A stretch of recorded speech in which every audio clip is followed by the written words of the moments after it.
Training camp is finally wrapping up. We're about to get into the preseason. Let's talk about it.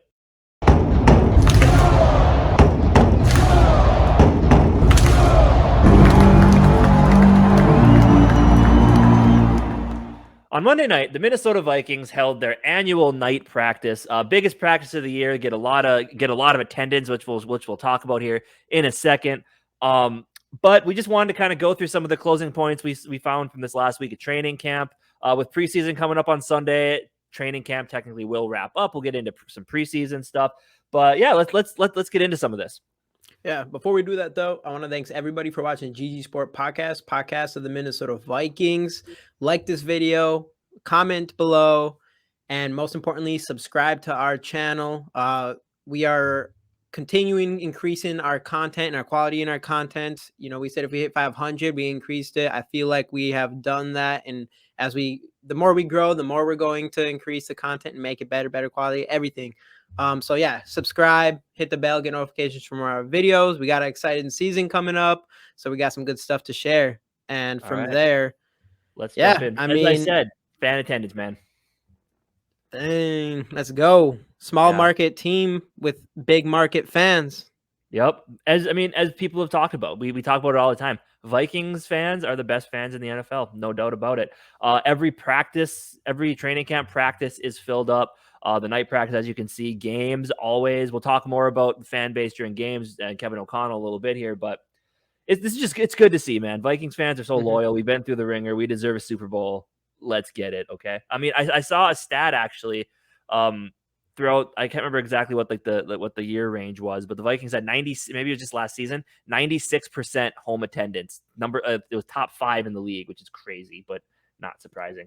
All right, so rolling through some tweets from the talented Chris Thomas in here. All these tweets come from him. As was known, Monday night, Lewis Cine and Caleb Evans, neither of them practiced. Lewis Cine had an excused absence. He will be back this evening or today for practice, which is Wednesday when we're recording this. And Caleb Evans was on the sidelines, probably with some sort of injury. Caleb Evans has actually been having, from what I understand, a pretty solid camp so far. So hopefully he heals up and gets ready for preseason and shows us what he's got, huh? Yeah, no, I'm excited about him, man. It's just he's still that like Minnesota Vikings fanboy. I think he had a tweet recently because we were talking about Evans. What was his tweet? He said I don't know if he was talking about his dog or what, but he said someone might be a bigger Minnesota fan than me and stuff. It's just so cool to see how pumped he is to be in Minnesota. I think it was his rabbit. Oh, is that what it was? Right. I knew it had to be some sort of animal. I never looked into it. Right. But no, I think that's awesome.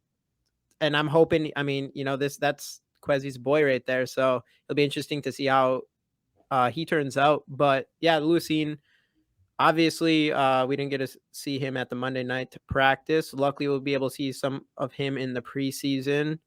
And I think you mentioned this to me before that, you know, he hasn't really stood out with all these new rookies. Like a lot of these rookies are standing out a lot. And I'll come back to this, but including Ed Ingram with Jesse Davis out on vet days. Anytime Jesse Davis is out, Ed Ingram is running with the first team at guard. And I guess he's increasingly getting better and better, which is going to be huge if he ends up being that guard that we've been looking for, that right guard. So that's huge. And then obviously Andrew Booth is having a hell of a camp. We did see him get burned by Naylor and in one of the practice that Rick Sosa actually took the video of, and it made it to ESPN. But besides that, he's been doing great. And we haven't heard a lot about Lewis Cine yet, but something that you mentioned that is a great point is one of his biggest traits is hitting. And he hasn't been able to do that with the pads on. You don't hit that way in training camp, you know? So, I mean, you could just see him in a whole different light once those pads really come on against a different team. For sure. So yeah, we'll see what comes of this. Obviously, like I said, back at practice tonight, so everything is good there.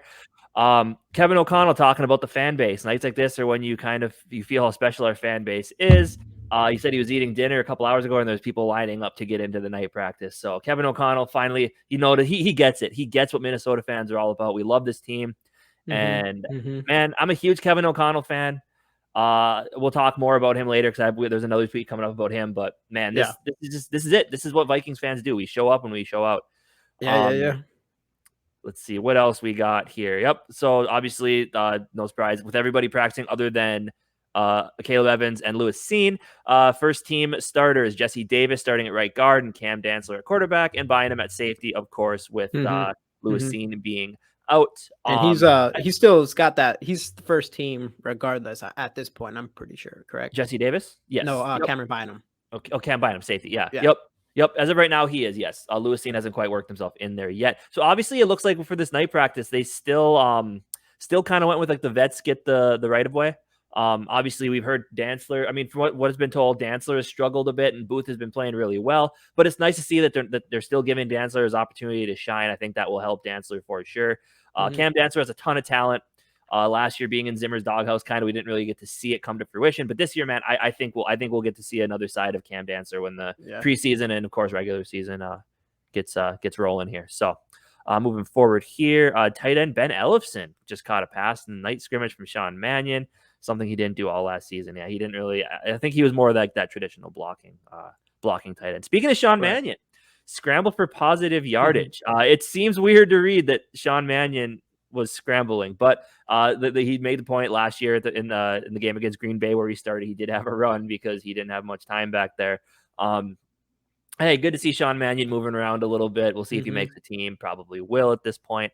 Wide receiver Dancha Senna not practicing. Now, this is an interesting scenario here. Thinking about the wide receiver spot. So, Dancha Senna hasn't played at wide receiver in the regular season.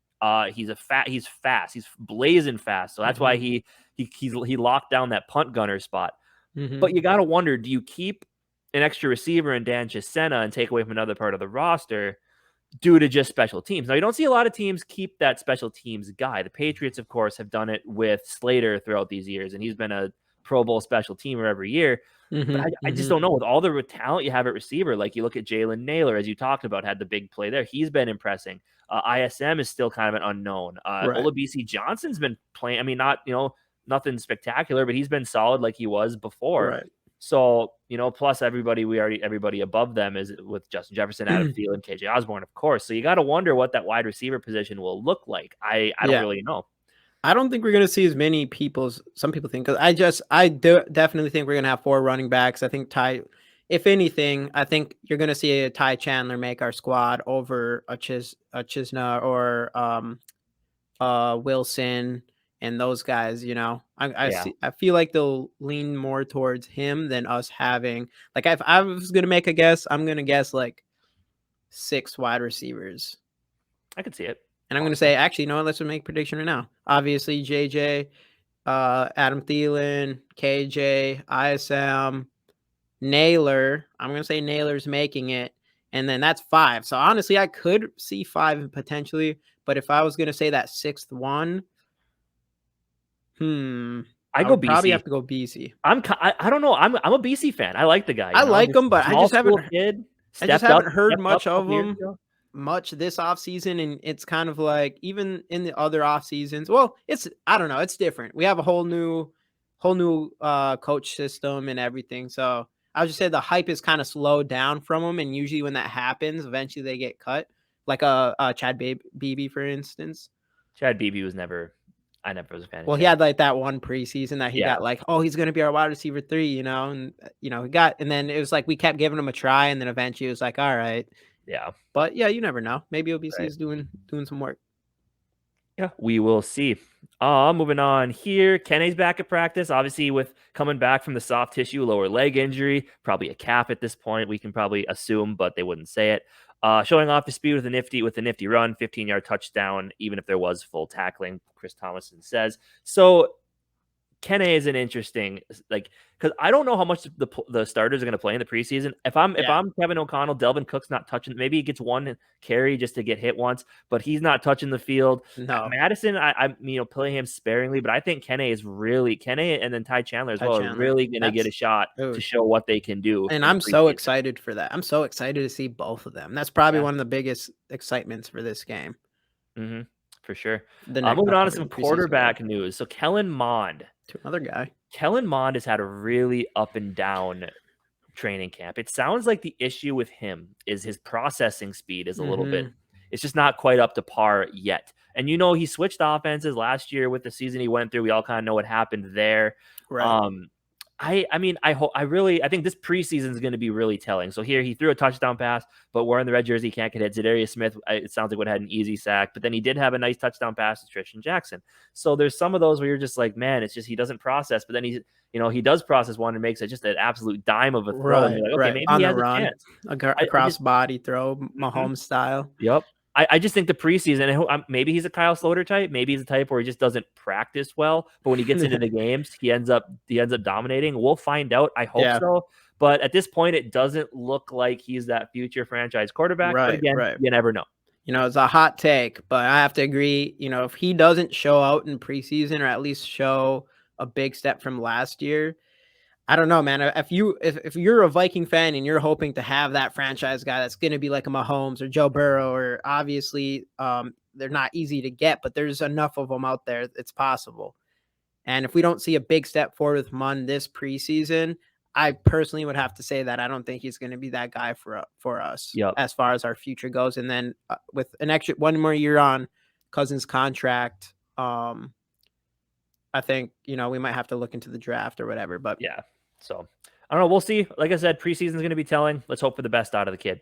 Yeah. Chris Reed, second team snaps at center. Now, we talked about this beforehand. I think, and you said that Bradbury should get a ton of reps in the preseason, even if they don't play the starters. He has a lot to prove. Yeah. If Bradbury can't hold up against the other team's number 2 players, it's time to move on. Maybe put Chris Reed in there. Maybe sign J.C. Treader. Who knows? But he's for still sure, out there. we need to know if Garrett Bradbury is going to be it. And so far from what we've seen, I think he had a good day recently, but it's been a lot more negatives than positives coming out of training camp. And we did a video last week. We both think he needs to be replaced, but maybe he'll surprise us in the preseason. I don't really know. I guess we'll find out. Yeah, I agree. I think it's telling that, Chris Reed was running some first team guard plays or whatever. It's like first, second team. Jesse Davis was definitely the more of the first team, but it was kind of between him and Ed Davis, right? Ed Ingram. Ingram Davis, Wyatt Davis. Speaking of Wyatt Davis is like nothing, like gone. I don't know. That whole situation is crazy, but yeah. Anyways, so the fact that they just pull Chris Reed and you're like, all right, we're pushing you to center because Garrett Bradbury needs competition. Yeah, it's pretty telling that they are worried about it, and I think you have to give Bradbury reps in the preseason to make sure, that he doesn't get blown up. And sure. This is a new coaching staff and new GM. You're not committed to the fact that he's a first round pick, even though they were kind of not giving him much competition. But we'll see. I mean, obviously we hope that he just steps up and be that guy, of course. But I don't know. Might be too late now. Right. But speaking of Ed Ingram, so I don't have any concerns about Lewis Cine. I think Lewis Cine is going to be just fine when he gets to playing. Obviously, Andrew Booth has been stepping up and been playing really well. Now, if Ed Ingram at some point, I think you mentioned it before we started recording here, you think Ed Ingram's probably going to end up starting at some point this year. Oh, and did you I not? don't know if I said that. I don't know. I hope so. I hope he does. I think he will at some point this year. I want to see if he can end up being a starter, that's going to make fans feel a lot. People who are still on the fence about that Detroit trade. It's going to make them feel like they won that. If you can get 3 starters in the first 2 rounds, then obviously, like I said, Cine's going to be a starter someday for sure. Andrew Booth is already showing potential, and Ed Ingram's been playing well too. So if he can take that other starting guard spot by the end of the season, this draft is a success. Right. And it's going to be interesting with that, though, with the Ed Ingram starting by the end of the season or whatever. I think he definitely could. Jesse Davis came as a tackle from Miami. He didn't fare very well as a tackle. Obviously, maybe he'll play better at guard. He was a good guard. A serviceable guard at least. So hopefully, I mean, it just depends on what it takes for Ed Ingram to pass a guy like Jesse Davis. Obviously, you want to see that kind of step up from Ed Ingram, but I would say, I mean, I guess I just hope Ed Ingram does more than I know. It's so hard. The hardest part about the training camp is that you just don't get to see live action play unless you go to a training camp. If you actually go to training camp or you went to the night game or whatever, all you get to hear is what other people see from it or the whatever highlights you can get from it. And I think you even mentioned it before that, now they have kind of stricter rules on recording recording practices and stuff. So it's from our point of view, it's like we kind of have to learn it from what other people are saying and kind of follow their hype a little bit. But once preseason goes and real games are going, it'll be a lot different. We'll be able to get like some real live opinions and knowledge built on those. Yeah. And then it'll be easier for me to say, I think Ed Ingram could take that over, For sure. But all right, moving on here. Lewisine, we talked about, will be back on today's practice, which is good to hear. Kevin O'Connell. Now he's talking about the fans again. He said, I know I speak for all these players when I tell you how we feel. We feel you guys play a huge role. I listened to his speech after the practice, and he said that obviously he knows what it's like to be on that opposing sidelines. It's hard for opposing sidelines because it gets so ruckus in there and loud. And that's one thing he said. He's like, it's on September 11th, week 1. I don't want to see any green and yellow in the stands, just purple and gold. I'm a firm believer in Kevin O'Connell. If he coaches half as good as he talks and preaches and leads, he's a great leader, first off, and he knows football. Obviously, a coach like Sean McVay isn't going to let this guy be his offensive coordinator, knowing well he's going to get a head coaching job in the future if he doesn't believe in his football knowledge. And he has amazing football knowledge, as we've seen. Obviously we've seen people with good football knowledge who in everything, they're great offensive coordinators, great coordinators, and they just weren't able to put together as head coach.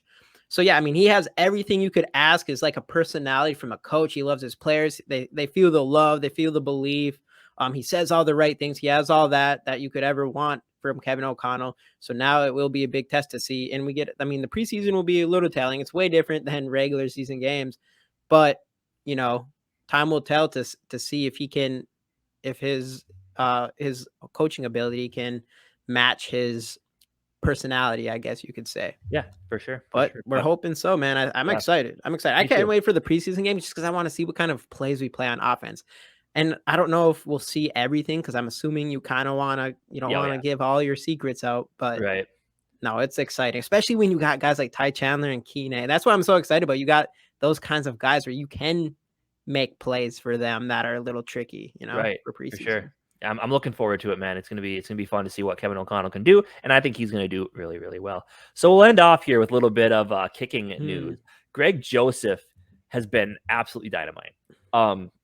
Practice last week, he went, I believe, 8 of 8, and then in the night practice, he went 7 of 8, nailed a couple. He in both practices hit a 58-yarder to end it. I heard there was one unpadded practice, or he was unpadded kicking with the wind. He hit one at 70 yards.